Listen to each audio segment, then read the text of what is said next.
egentligen 20:09 på kvällen. Ja, på kvällen. Ska inte vi parta? Vi ska ju parta. Du somna. Ska vi parta med Martin och Marisa? Ja, just det. Parta med Martin och Maria var det, va? Ja, Martin och Maria. Helt Ria-fest.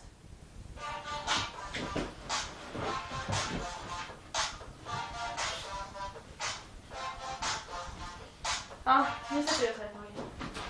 Vi väntar på Martin och Maria. De är inte kommit än. Ja, de var ju här precis. Ja, vi lägger oss. Här vill jag bara chilla lite. Tomma. Fulla. Eller tomma med jag, men går fortfarande att dricka ur. Fan vad nice med cider. Öl. Starköl.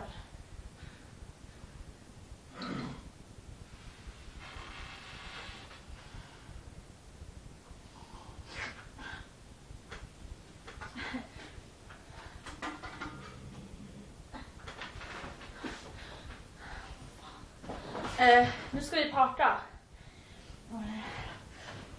Vi ska träffa Maria och Martin nu. Riktigt jävla röja-fest. Ingen jävla hemmafest som nu. Vi ska till Stureplan. Eller hur, eller?